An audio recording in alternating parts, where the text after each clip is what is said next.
Drum for the Song podcast.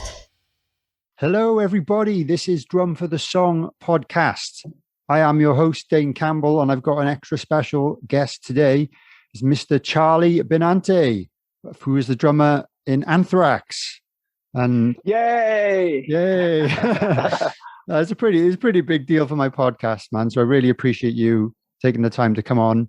And yeah, I love your work personally. Spent a lot of time listening to your stuff, seen you live many times.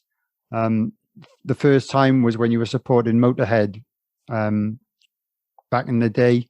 It was, I should have even checked the album.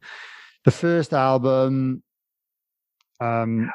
Safe Home, that album. Oh, that was We Come For You All record. We Have Come From You All, yeah. That's an amazing album. Don't ask me what year it was, because I didn't know myself. I didn't know myself, so I didn't expect you to know. But yeah, man, thanks for coming on. I hope you're well.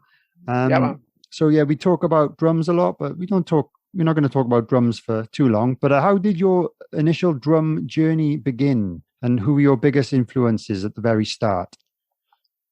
I guess my drum journey, if we could call it that, started when I was very, very small. I was 4 years old and I was playing a kit. And then my dad got me a Gretsch kit when I was 5 years old.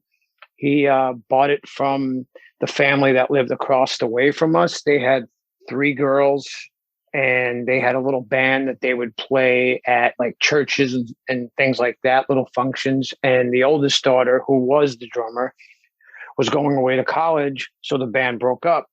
So they had no use for the drum kit anymore. And my dad got it for me, and then I had this huge, big Gretsch kit, and it just went on from there.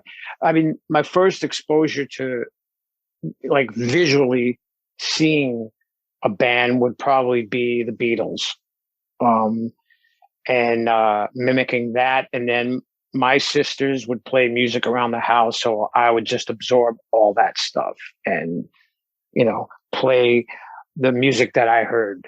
And that's basically where it started. That's excellent, man. And I know you're a guitarist as well, and we'll talk about that in a little bit, because I didn't even know this until recently. I think it's common knowledge that you've actually written a lot of the Anthrax guitar stuff.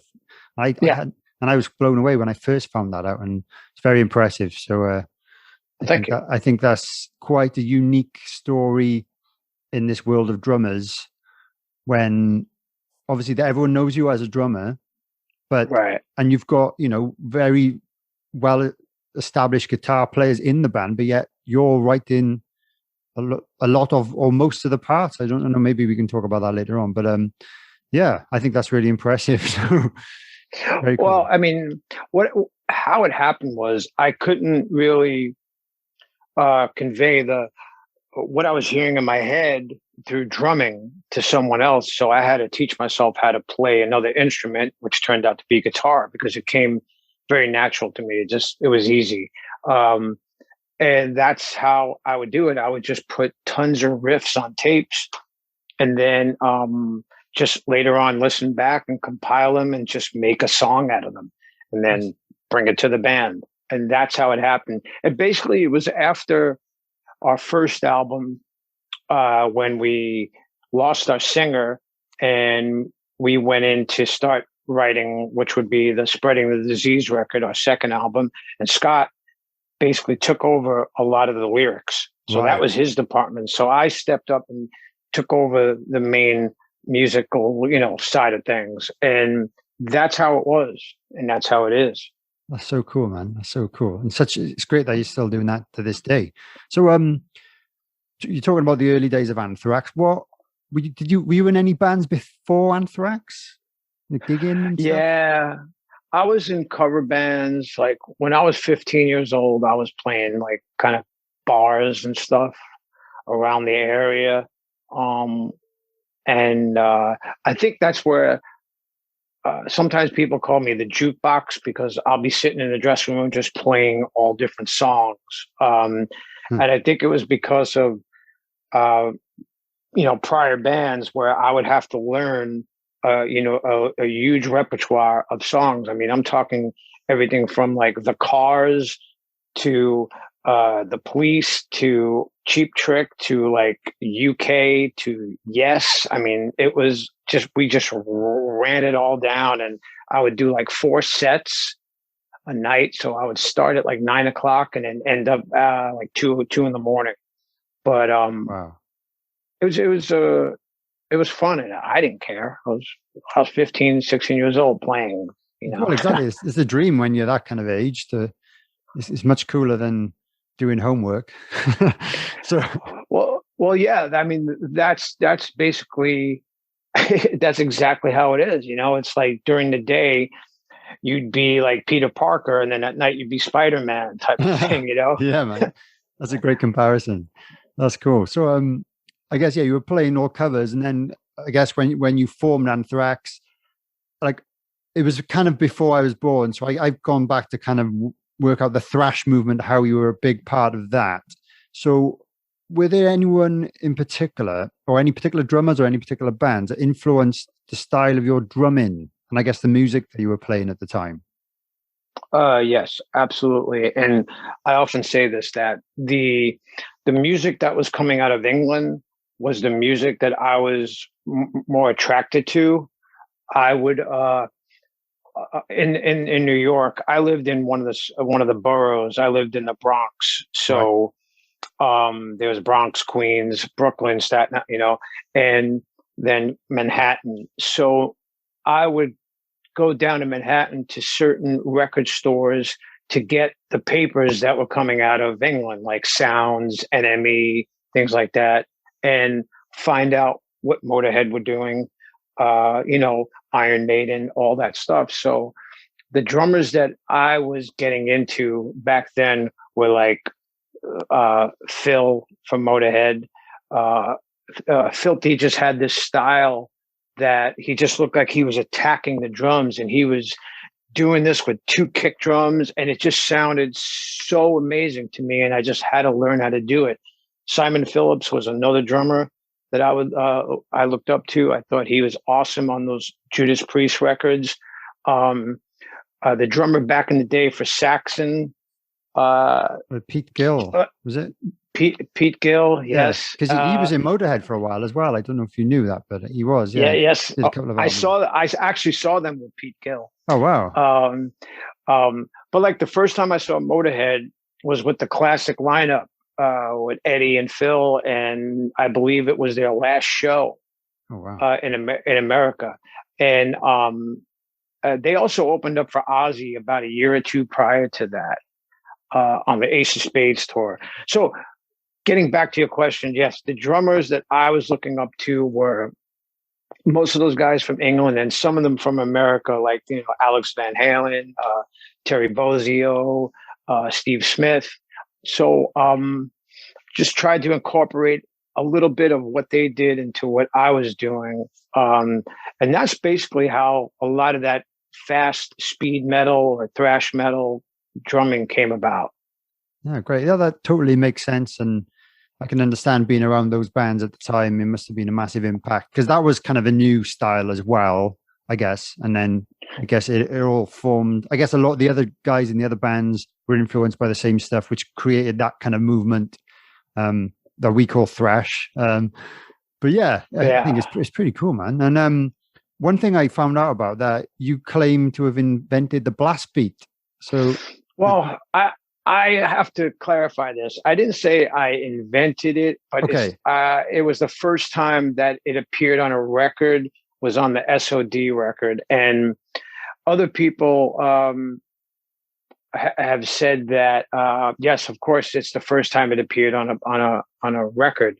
And basically what it was is the bass player in the band S.O.D., we had this song called Milk, and we basically collaborated on this drum beat, and it turned out to be called the blast beat. There was another band from New York, a hardcore band called New York City Mayhem, and they would have these short bursts of in their songs, and kind of like DRI or this other band called Adrenaline Overdose from New Jersey. And yeah, they were doing something similar. And then on the first S.O.D record, on the song Milk, is where that beat is. And it became very popular to this day. And that's it. But I never actually said that I was sitting in my room and we just kind of created this thing and we put it on the record, but other people were doing little bursts like that too. And, it's funny. Someone put a picture or they showed a video of a jazz drummer back in like 1964 or something, doing something similar. And it's like, all right, dude, I get it. You know what I mean? It's like, do you think this was the thing that, all of a sudden everybody was doing these blast beats because of this jazz drummer? No, a lot of it was because of that S.O.D record. Yeah. So that's it. Just wanted to clarify. No, I'm glad you did. It's the first time I heard about it the other day, and yeah, your style's quite like even listening to like the old Anthrax stuff, the modern stuff. Like you've got such a unique style and very varied with what you do, and I think it's great and it fits the style perfectly. And obviously, the other element of your playing that we've briefly mentioned is your kind of double bass pedal. Well, you use 2 kick drums, right? Yeah. So you use actually two kick drums. Like I do a little bit of it with my band with my dad, kind of like Motorhead style, overkill kind of speed. But I've never been able to kind of get past that kind of speed. Is there any particular like techniques that you use? Because I know there's so many out there. There's ankle technique and the swivel technique, sliding. And is there a particular way that you prefer to play that fast kick drum style? So basically, back in the day when we were actually doing it, I would do that swivel technique, but I didn't even realize I was doing it. But I was doing it because my legs were getting tired.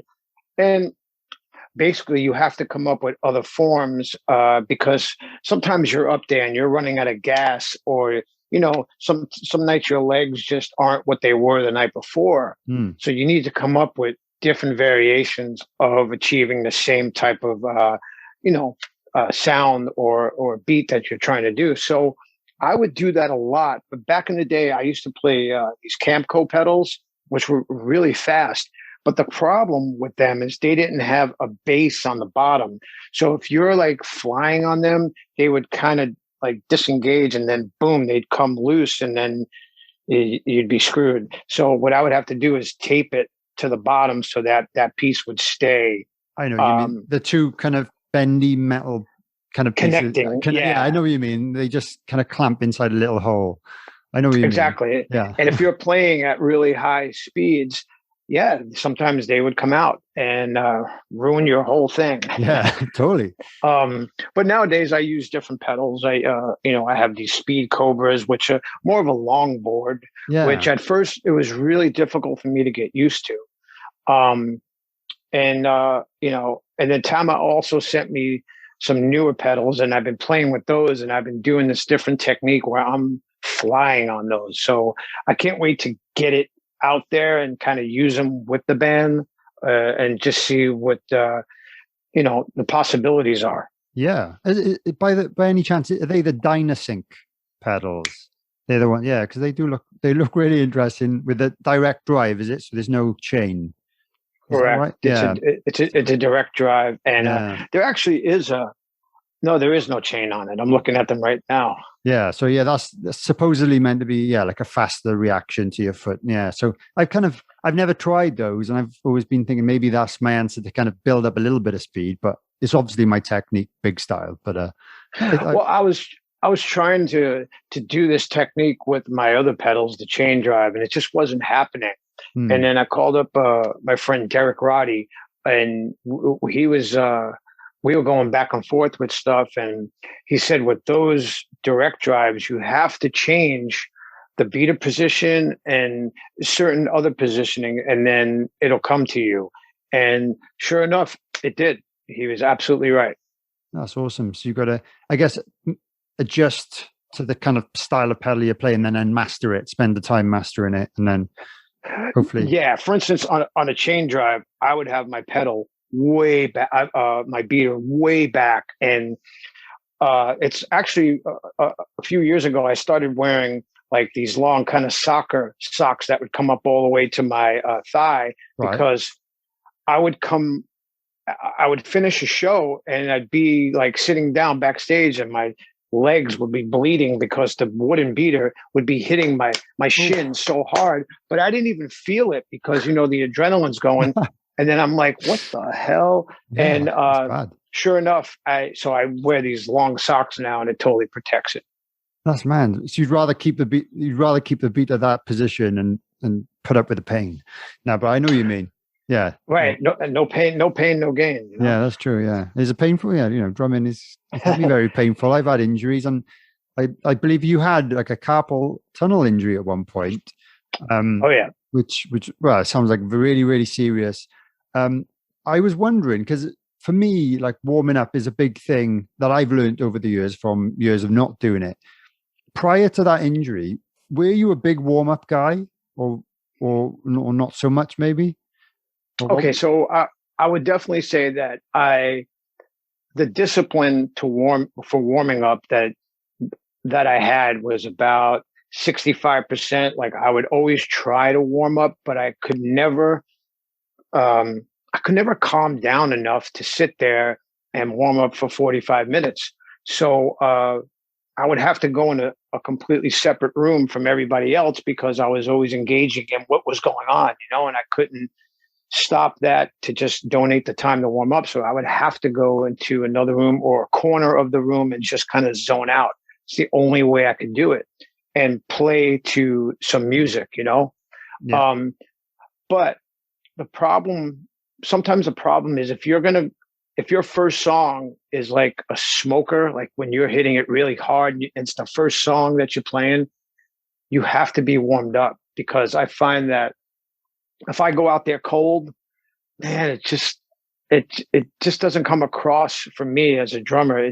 I'm not ready, It takes me a couple of songs to actually warm up, and then I'm like, oh, I wish that first song was now sixth or stuff like that, So to this day, I have to warm up.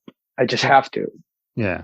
So do you do anything with your feet, or is it more hands, or do you, some drummers have little practice kits? Yeah, so you do as much as you can.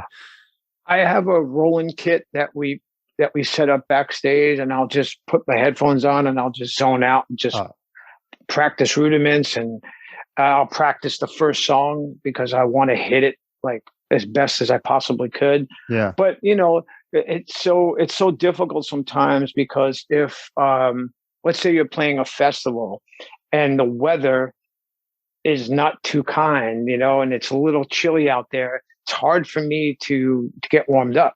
Totally. You know what I'm talking about. Of course. UK festival probably. Normally a UK festival. A little bit of rain, Yeah. Yeah, well, that's really interesting. You've actually got a Roland kit that you take around on tour. And obviously I'd consider that a luxury option. It's not always possible for, certain bands to have the space or room backstage for things like that. So that's great that you get to do that. And I can imagine this helps a lot. Yeah. And it's not every night because yes, the room size basically dictates if it can go, Yeah, so I totally get I that. would love it. So if I don't, I just have a pad ready. Yeah, that's cool. That's good to know. And a little bit about that, the injury itself then. You had an operation to fix that, and then you were much better afterwards? Oh yeah, 100%. It just got to be like I was suffering so much from it because I would, go out and start playing the show, and then by the fifth song, my hand would just go numb. I couldn't feel the stick, and wow. I tried so many different things, from acupuncture to physical therapy. I even had a can of the spray air that when you turn it upside down, it gets really cold. I would do that to try and get the feeling back. I tried so many things, but I knew at the end of the day I was going to have the surgery. And Peisty Cymbals referred me to a doctor that one of their other drummers went to, and was such a great doctor.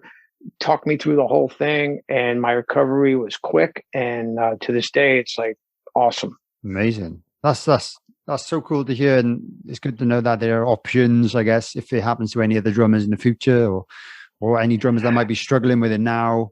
And there is help out there. So go see a doctor. And make sure you find a good doctor, because I've seen drummers that have had scars from here to there. Ooh. And you can't even see anything like where he went in. So you have to be careful. Yeah, that's a good point, actually. Yeah, that's great. So that's kind of it for the injury side of things. I've had shoulder injuries and things like that, but I'm pretty good now, and I think doing the warming up and the stretching really helps. So obviously we've had the worst year in history. You've obviously been very busy doing various things. You've been doing the music covers with different musicians, which is really great. So there's loads of those online if anyone wants to check it out. And then you're also releasing an album, which I guess is it a compilation of those actual recordings, or have you it is those. So it's called Silver Linings, right? So do you want to tell us a little bit about that and what kind of songs are on it and other stuff? So basically last year around February, end of February, everything kind of just shut down here in America. You guys had it a little sooner than we did, and we were watching what was going on in Italy and Spain and the UK, and I was like, oh man, this is not good, And then it happened in America, and I was consumed with news 24/7. I was watching it. I was on my phone, and it started to take a toll on me because I was getting so depressed. And man, it just was a bad time. And my girlfriend Carla said, "You got to shut this off because it's really, really fucking you up. Go be creative. Go do something. Go play again." So what I did was I set up a rolling kit in my art room, and I just started playing again, as if like back in the day when I would come home from school and just play my drums in my room with headphones on, along to records and whatever. And Neil Peart had just passed away, and that was still on my mind. And I was pretty bummed about that whole thing. I just felt terrible. Like, man, and this year is just so bad. I called up two of my friends, Alex Skolnick and Ra, who's the bass player for Suicidal. And I said, hey, you want to do a Rush jam? I think I figured out how to do it, yada, yada, yada. And we did it. So we did a little piece of the song called YYZ. We put a video to it and we put it out. And the response was like crazy. And after that, we did another Rush song. And now I'm having people from bands write me, text me, hit me up online. Like, how are you doing this? How are you doing this? I didn't want to give the secret. So I basically told them, here's how you do it. And then boom, everybody was starting to do it. But for me, it wasn't about like just putting, videos out. It was about going back to certain songs that I loved when I was younger. And I knew other musicians were probably going through the same thing I was going through, that withdrawal, that depression, that need to entertain ourselves and other people. And that was another big thing. The people who loved them, the response that I was getting was like overwhelming. So it just snowballed. And then I got some other people involved. And then before you knew it, I had a bunch of songs that I did. And people kept asking, are you going to put this out? Are you going to put this out? And I said, no, I'm not. They're out now. They're just this way. And then it just got kind of, it just became overwhelming. So I decided to just put out a vinyl version of it, which is what's coming out on May 14th. And it's called Silver Linings, because Silver Linings to me, I looked, when things were really bleak and dark, I looked for those silver linings, and there are silver linings during this whole terrible year. So that's how the title came about. That's a great story with regards to the title, and it totally makes sense now. And Yeah, I've watched a few of those videos. They're really impressive, really hard songs as well. So you can tell everyone involved has really put a lot of effort into every one of those. So yeah, make sure if you're listening, pick that up on May the 14th. Yeah. Yeah, like if there's a vinyl version, is it available on CD as well, or is it just vinyl? Just vinyl. Vinyl and download, and of course streaming. Yeah. We didn't do a CD because we wanted it to be kind of unique with just the vinyl, and of course the vinyl is comes in 2 different colors, and just trying to make it special. And the one thing I didn't want to do was put the COVID anywhere on the record, because I didn't want that negative. But if people look into it, the colors on the cover are kind of the colors of that COVID. Oh, right. So it's like, well, that's as close as I want to get to the COVID thing. Yeah, I know. Yeah. So, and going back to what you said about, reading the news, I did the same thing. I was, for 2 weeks, it was just constant watching the news, checking the phone. What was this prime minister saying? And then it got to a point and I was like, I can't do anything about this. I'm just going to try and ignore it all and just get on with my life. Obviously we had to make a lot of sacrifices. I ended up getting like a normal job for the time being, which I'm still doing, unfortunately. But with regards to the news, I just thought, well, I don't want to just see how many people have died today. It's really sorry to, it's really bad for the families of all these people, but I can't do anything about it. And I can just do my part and social distance, wear my mask. I can just do my part to try and avoid spreading it. But with regards to the news, I think it just brings everyone down. And a lot of people I know was struggling, maybe a few months into it. A lot of them are now on medication or antidepressants, and it's all due to that. And I think, luckily, I think mentally, I got away from it okay by keeping myself busy. I started this podcast, one of the things I did, which was about a year ago. My first episode was with Nigel from Saxon. I don't know if you know, you've probably met, cross paths many times. So he kind of kept me going, and then it's just built since, and it's kept me very busy. So it keeps me from watching the news. So I can totally feel where you were coming from there. Hi, I hope you're enjoying this episode of Drum for the Song. I just wanted to briefly interrupt the interview to tell you about my Patreon page, which is a place where you can support the podcast and, of course, support myself. You can sign up to one of the 3 tiers on there.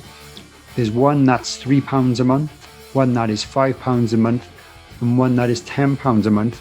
There are loads and loads of exclusive benefits to signing up, including bonus episodes, merch discounts, Christmas card for myself. If you sign up to the top tier, I'll send you a pair of my drumsticks.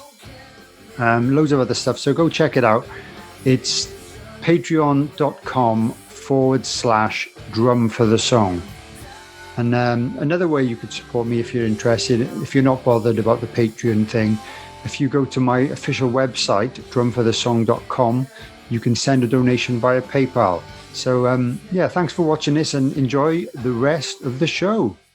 Drum for the Song podcast. And I guess another thing you've been doing, which I'm assuming you were doing a lot of anyways, is your amazing artwork. And you and your girlfriend Carla have you been doing collaborations, or have you just been doing shows together?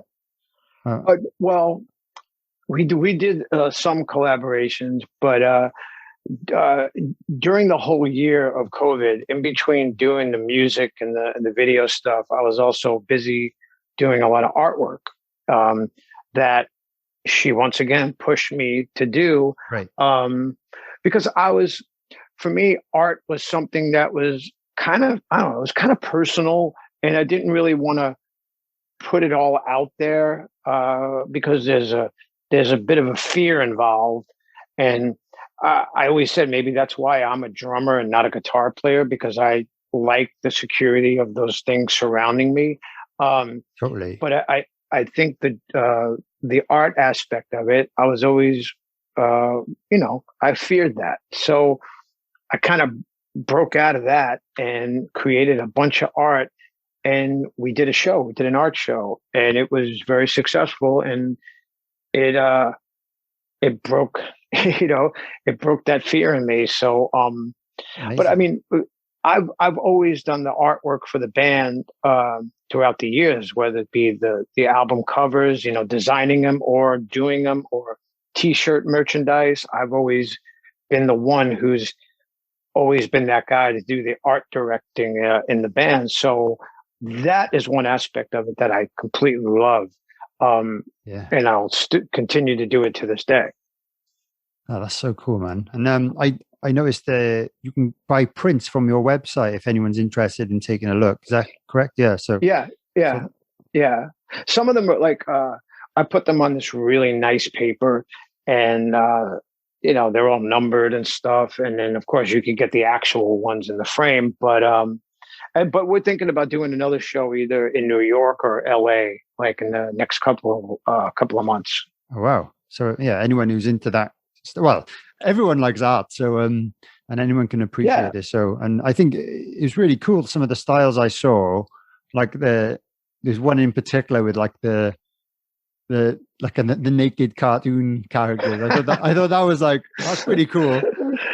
Well, the reason why I did that one is because Carla, her art always involves women with boobs. Always, right. Everything is always boobs. Okay. So I'm like, you know what? I'm gonna do my version of one of yours, but I'm gonna do like the moms or the female characters on a lot of the cartoons, and I'll do them at a beach. Yeah. So that's how that came about. That she inspired that. That was funny, man. That's cool. And for anyone listening, we're talking about Carla from Butcher Babies, which is her band. Yes. Which a great band from what I've seen. So make sure you check those guys out. Some really cool songs that I've heard, and I want to go and check out some more of the albums in full now. So that's cool. So we kind of know that your drum kit. I was going to ask basically, what are you using at the moment? You've been pretty loyal to your brands over the years, as far as I'm aware. Because some bands, some drummers, just kind of change cymbals every other year, and I don't really understand that. So, just for anyone who doesn't know, what do you use at the moment? I use exactly the same thing I used back in 1986. Nice. I stay loyal. Paiste cymbals to me are my preference. I think they are the best cymbal. And there's something that happens when I hit one of their cymbals that doesn't happen when I hit other cymbals. There's just kind of like this power. And the same goes with Tama drums. Tama, I've been with them since '86, and they're one of the best companies, and they make great drums, and they make amazing hardware. And I just think Tama have always been on the cutting edge of drumming, and I'll stay with them till the end. Of course, Evans drum heads. I love Evans drum heads.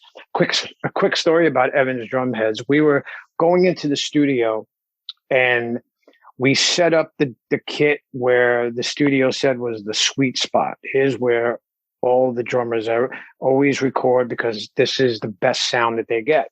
So we did that, and the drums didn't sound good. I'm like, what's going on here? So we moved them to another side. They still didn't sound good. We moved them 4 times. We still couldn't get the drums to sing, We took a break. There was a drum shop 2 blocks down. I went to go get a coffee and go to the drum shop and talk to, I even remember his name, Greg. And I was telling him what had happened in the studio. And he's like, which drum heads are you using? And I told him which ones we were using. He's like, get rid of them. He gave me a set of Evans drum heads to use. He said, take these, go put them on the drum kit. Wow. Okay, I'll do it, So we did it. We changed all the heads. We moved the drums back to the original spot, and the drums started to sing. It was like night and day. From that moment on, I was like, that's it. I'll never go back to those other drum heads. And I've been with Evans ever since. That's some story. That's mad. Yeah. Because I always kind of thought that as long as you tune them well enough, you can get any of the top brands to sound pretty nice. But that's an interesting story. Really good. Really good. Well, I used to think the same thing. But I will be honest with you, on tour, I was getting so many batches of bad heads that it became a problem. And I think that was just the last straw for me. Okay, fair enough. We won't mention names. What about drumsticks? Vic Firth. Okay. I've been with Vic Firth, and they do a signature stick for me, which is it's an odd looking stick, but it works for me because basically a lot of our songs I'm crash riding on my 20-inch Rude, and it would just eat up and tear away at the stick. But now the stick that I have, it's I'll show you. Oh, One second. Great. Thank you.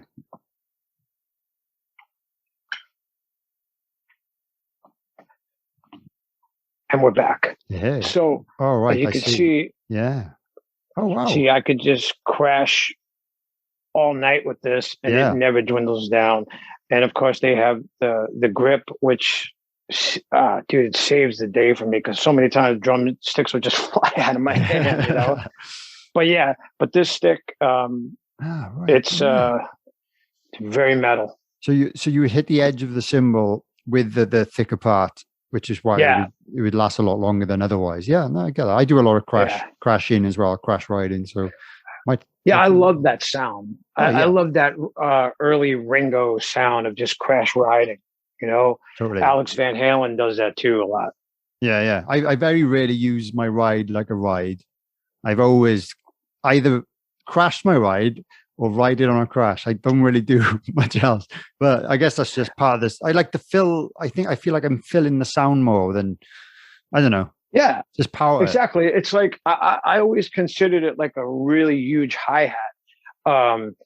You know, when you're opening the hi-hat a little bit, it's just getting that nice like wash. Yeah, you know. But on an 18 or a 20-inch cymbal, it just fills the whole song up. Totally.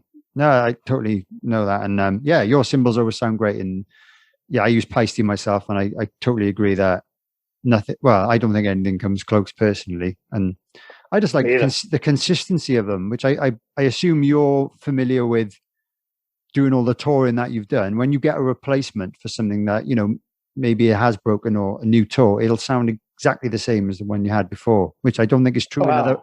Other brands are not the same. Apparently, they vary a lot more. Yeah, they do vary a lot more, and that's one thing that I love about Paiste. If I break a 16-inch Rude and I replace it with the exact same 16-inch Rude, it's going to be almost exactly the same. Yeah. So there's nothing lost. Totally, and no, that's one of the benefits, in my opinion. But let's talk about your coffee then. I'm sure there are a lot of coffee lovers out there. How did you get into that? Where is it available? And tell us about where you source it and stuff like that. Well, the coffee thing comes from, I grew up in of course in an Italian American house where coffee was brewing all the time, whether it be, you know, regular coffee or cappuccino or you know, espresso, whatever. Yeah, always.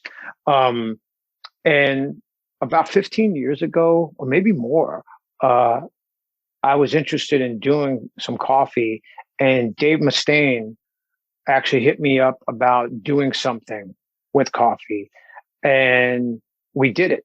He had his blend, I had my blend, and I think Stone Cold Steve Austin had a blend too. Really? Don't ask me how that came. Yeah. And that happened, and then I don't know if Dave lost interest in it, but it just kind of went away. But I kept it going, and then I found a roaster in New Jersey, and I worked with them, and I was just doing it very independently until someone put me in touch with the Chicago coffee company called Dark Matter. And they started putting my coffee out, and that they do it to this day. And there was 3 blends. There was a real strong dark roast. There's like a more of a milder blend, and then we had one that mixed my coffee with Fernet Branca, which is like a digestive, Oh, and nice. but that one's very rare. We don't do that as much anymore. And yeah, the hardest part for me is getting the coffee overseas to, let's say, the UK, because they kill us with shipping. We're trying to find a distributor over there that we could send, in bulk, and then have it shipped from there, which would make it a lot easier. But it's obscene to have people order it from the UK or Europe, and then having to pay such insane amount of shipping prices. So if anybody's listening, that's a good point. You want to distribute it. If anyone's in that kind of industry and would be interested, because I'm sure there would be a big market for it. Well, in Europe for a start. And then the amount of coffee we drink nowadays is insane. But I'd love to try it someday. So I'll wait till you can sort that out, or whether I'm over the States at some point. I should have sampled it when we did the Mega Cruise or the Jericho Cruise that you were doing it, because we were on that as well. I know Mega Cruise. I know. We did. I did the morning coffee thing. And we would have a little talk and drink coffee, and it was awesome. I mean, that's cool. I love. I remember like when Starbucks first hit in the UK, and I was so happy about that. But to be quite honest with you, I always loved the coffee over there, in Europe and in the UK. I always thought you guys did coffee really well. So, but having a Starbucks there is great, because for me, if there's one thing I love about it, it's familiar. And the coffee that I would get in New York or Chicago is the same exact that I'm going to get in the UK. That's true. And the crazy thing about the UK is, like, I could go to a Starbucks on the corner of one street, walk a block down, there's another Starbucks across the street, and then walk another block down, and there's another one on the next corner. It's like insane. And they're packed. They're everywhere. Absolutely everywhere. There's drive-throughs now. I don't know if you get the drive-through ones. You get loads of those. And then there's another brand, Costa, which is probably just as big. And there's millions of them everywhere as well. So it's not hard. It's strange, because I know Costa, of course, but I have had it, but for some reason I still go back to the Starbucks. But even here in America, there's always been like the Dunkin' Donuts, Starbucks, and then on the West Coast they have the Coffee Bean, which is a very big chain over there. But it's crazy. Nice. Quite like one myself, but we've got a little bit of time left, so if you wouldn't mind, I've got a Patreon page, and one of the benefits of some of the tiers is that they get to ask you a question. So I'm going to ask some questions on their behalf, if that's all right. If we got a little bit. You were quite popular, so I've got a bit of a big list. There's one specific question which I'm really interested in hearing your response to. Caught in a Mosh, obviously one of your most popular songs. One of my patrons, Kenny Kendrick, has been wondering what the hell you do 41 seconds in. There's like a little fill, and it's like a China and a snare fill, and he's never been able to break it down to understand, to be able to play it himself. Is there any way you can somehow break that down without a drum kit in front of you? I don't know. I'll give him advice. I'm thinking. I mean, that fill involves a China, a snare drum, and kick drums. So there is a kick drums, and sometimes live I will do a triplet off the both kick drums. So it's bump bump bump bump. That's basically all it is, but it's just sped up. And the kick drums are going. So you just got to catch that little triplet in it, and like if I could break it down in front of you with on the kit, I would do it, but I don't have that. I don't have that luxury right now. I thought it might be difficult, and he did say, maybe he can he said he's probably not the only person who wants to know. So maybe you could put something on your YouTube channel someday. That's what he said. Oh, that could be cool because your YouTube channel is great, man. It's got loads of stuff on there. I want to put more on there, but you know the problem with me is I just forget sometimes to do it. It's like, oh man, I want to do that, and then I forget, and I just don't keep up with it because something else happens, and I'm drawn over here, you know. So, but yeah, that's it. It's definitely a good question about that drum fill because it sounds more busy than it actually is. Yeah, because I had to listen to it for him. I was aware, I'm familiar with the song anyway, but I never really thought about that particular part, and I wasn't sure whether or how many like beats it went over. It sounded like it was like a weird amount of beats, or maybe like 3 beats and a half. I don't know, but it didn't seem like it was. But maybe we count it different. It's like that's the end because that song is it has a some guitar players, like when we were first showing, like let's say like when Rob came in the band, he was playing it on the end, right? So sometimes it sounds like it's backwards. So it's like I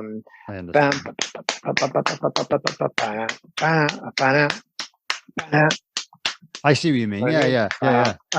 And then sometimes you can reverse it, so it's and it's like, it's wrong. You got to turn it around. So yeah, so the drum fill would be like you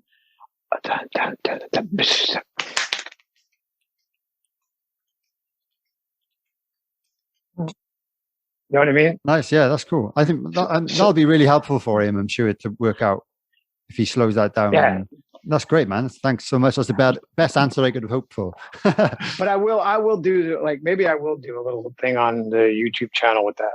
Yeah, that'd be cool, man. That'd be great. The next question is from Paul Hutchings. He's given me 3, but I'm only going to, we've only got time for 1 really. So you've mentioned Rush. You've covered a few Rush songs, which were awesome. My favorite was the cover of Red Barchetta. Which Rush track would you like to cover that you haven't got round to as of yet?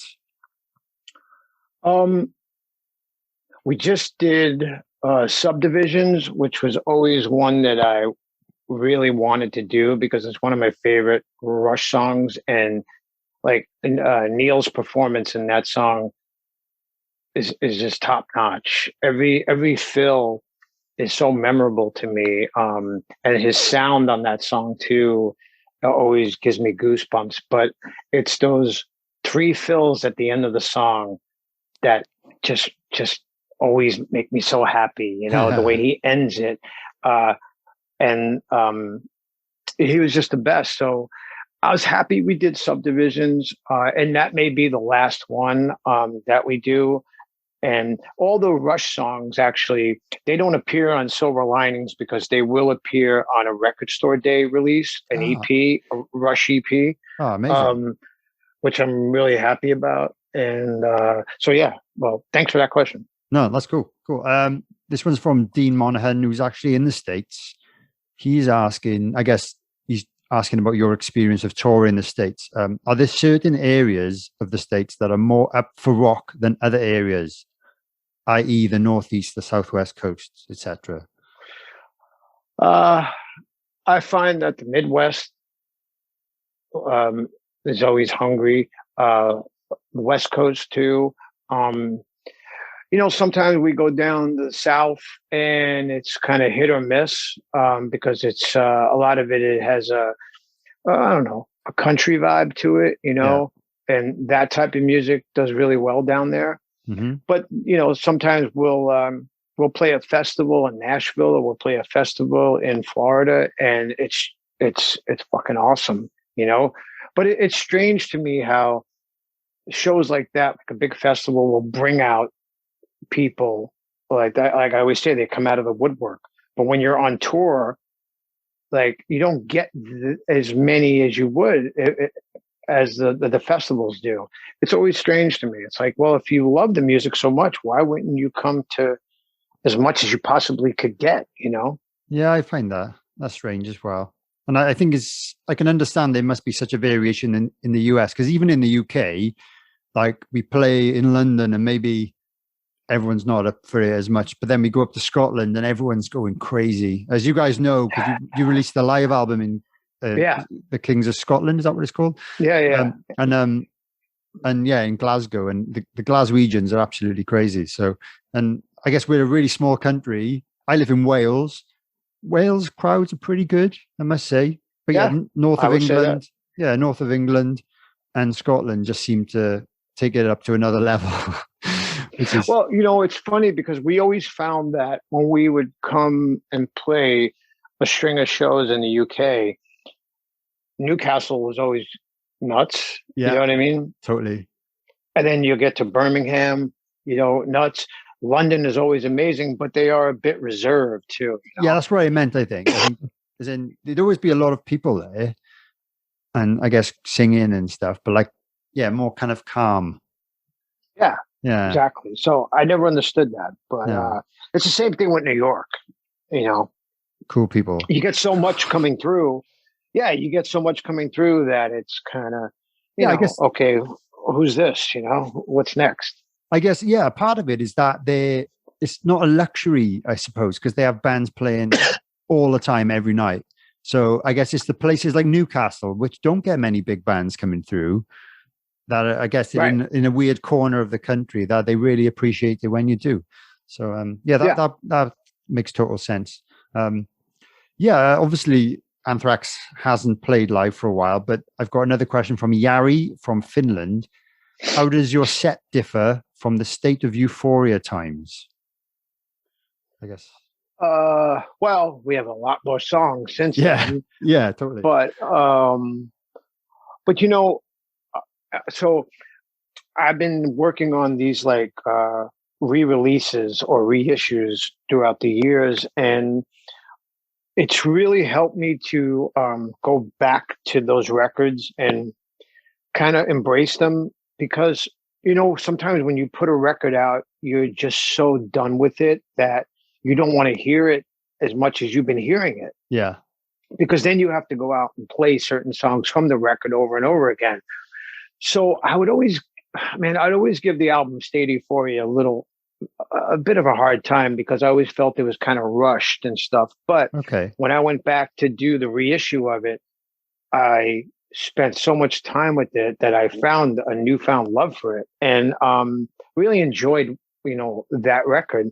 And it brought me back to the time of when we were making it, and things were great, and I found a bunch of leftover things from that time and put it on there, and I just was again, it gave me a new appreciation for that record, and the other ones too. Like I did the Persistence one, which I loved working on that one, and then I think I'm going to start doing one of the next ones. It could be the Killer Bees, or we'll see how that goes. That's awesome, man. Do you have a favorite record that you've made? No, I don't have a favorite record, because they each mean something to me. There's elements of them that I completely just, I remember the time and what was going on around it. So that adds to my excitement over it. But yeah, I mean, everybody always points out Among the Living, and I always said that that's the record that gave us our career, That's a good point. Yeah. So that's a very important one. Obviously, totally. And that's a great record as well. And we have a comic book coming out about that album. Oh, right. That's what it's about. Yeah. Tell us about that. Which is, well, I always wanted to do a comic book. Let's put that out there. And I just couldn't get it together. And then Z2 Comics came to us with this idea of doing a comic about the Among the Living album, but we would get different writers for each song. So whatever the song was about on the record doesn't necessarily pertain to the story that's going to be in the comic. I Am the Law, I think, is probably one of the only ones that is true to the song. Yeah. That has Judge Dredd in it. And the best part of that one for me is I got to do the cover of that specific ideas and song. Nice. And Scott wrote the comic. He wrote the story. So we got a bunch of people to contribute to it. So we have Gerard and Mikey Way from My Chemical Romance doing a story. Whoa. Rob Zombie's doing a story. Corey Taylor did a story. Our friend Joe Troman did a story from Fallout Boy, Brian Posehn, and then we got these amazing artists to also contribute. So I was just like, wow, I can't believe like we have all these ingredients going into this thing. And then I saw it the other day and I was just blown away. I was just like, I can't believe this actually happened, you know? So I'm so excited about it. And I think once fans see it and get a hold of it, they're going to be just as happy as I am. Yeah, that sounds amazing. When is it released? Is it official yet? When it's been released? I believe it's going to be released this summer. Okay, so we'll keep an eye out for that. Yeah, I'm sure we'll know about it on social media and stuff like that. Yeah, that sounds awesome. It's such a cool idea with all the collaborators. So yeah, I'll pick up a copy myself, definitely. Yeah, it's awesome. That's amazing, man. Almost finished now. I got a quick fire round for you. So it's 10 questions. You've got to answer pretty quickly, and just so the listeners can get to know you a little bit more. Do you prefer hot or cold weather? Hot. Cool. Daytime or nighttime? Nighttime. Sweet or savory? Savory. I probably know the answer to this. Guitar or bass? Guitar. Nylon or wood tip drumsticks? Wood. Yeah. John Bonham or Neil Peart? Ooh. I'm going to go Neil. Okay. Beatles or Rolling Stones? Beatles. Clear or coated drum heads? Oh. Clear. Okay. Big or small venue? Big. Cool. Your favorite time signature to play? 7/4. 7/4. Cool. Nice answers there. And that's great. And the very last thing that I ask all of my guests, if you could create your dream band with yourself on drums, who would you get to play the other instruments? They can be dead or alive, but they can't be members of Anthrax. Wow. Yeah, sorry. I would love to have a band. I would like to have two different bands. Okay. Okay. And the one band would feature Jimmy Page and John Paul Jones and Paul Rogers singing. Nice. That would be my hard rock band. Yeah. And then my other band would consist of Johnny Marr on guitar. Oh, cool. John Deacon on bass, and probably Dave from Depeche Mode would be the singer. Wow. Very interesting. No, that's cool. You came up with those pretty quickly as well. So maybe, have you been asked that before? No, I'm just ready. Yeah, man. That's awesome. And I think that's all I really wanted to talk about. I was going to ask you a little bit what you thought about drum triggers when people trigger bass drums and stuff like that. Have you got any thoughts about that? Yeah, I have no problem with it. Yeah. As a matter of fact, I started doing that in the 90s out of despair, I should say. I would spend too long on sound checks getting the right sound. And the kick drums were always a problem for me because I never liked to put too much padding in my kick drums. So it was a mess. Too much boom. And you get too much boomy sounds. Yeah, I get it. Yeah, exactly. Yeah. So I discovered one of the earlier triggers, and D drum were making them. So I put 2 D drum triggers on my kick drum with this one of the first D drum modules that they came out with. And it completely saved the day for me. All those hours spending in the sound check were now reduced to just minutes. Yeah. I could just dial it in. I don't have to hear the actual acoustic kit, all I'm hearing is Great. the trigger kits. So to this day, I still use that. Oh, cool. I didn't know that. But Yeah. but the reason you're doing it is more to get a consistent sound rather than to play faster, which I think after doing a lot of research about the pedals, a lot of guys are saying once you reach a certain BPM, you have to trigger it. It's not possible to actually play a bass drum pedal that fast. I don't know. That's where I was quite shocked by that with all these new pedals that are coming out. They're saying once you get past like 210 BPM, you can only play with triggers. It's not possible otherwise. But I don't know. But that's cool that you use it. I don't know. Sounds great, man. It sounds great. And thanks for everything you've done. Thanks for taking the time. We'll look forward to everything you have coming up with that, the Silver Linings, the comic book, and whatever else comes in the future. And hopefully, we'll all get to play live soon. And we'll catch each other at a festival or a show one day. That would be great. And it'd be nice to say hello in person. Give love to your dad, and thank you for doing this. And I'm sure we'll see each other very soon. Yeah, that'd be great, man. Cool. Thanks, man. Have a great day. Cheers. Cheers, bro. Thanks. Bye-bye. Drum for the Song podcast. Thanks for listening to this episode of Drum for the Song podcast. If you've enjoyed this, please consider subscribing to my YouTube channel or wherever you get your podcasts. Also, if you could leave me a review or leave a comment, that would be fantastic too. You can also follow me on social media at Drum for the Song or at Dane_drums. If you're on Facebook, you can search for Dane Campbell Drummer or join the Drum for the Song official Facebook group. If you'd like to support the podcast, you could consider buying some merchandise from drumforthesong.com or consider supporting me via Patreon for additional content. Any support like this is gratefully appreciated, but I would like to give extra special thanks to my top tier Groove Master patrons who are listed in the description below.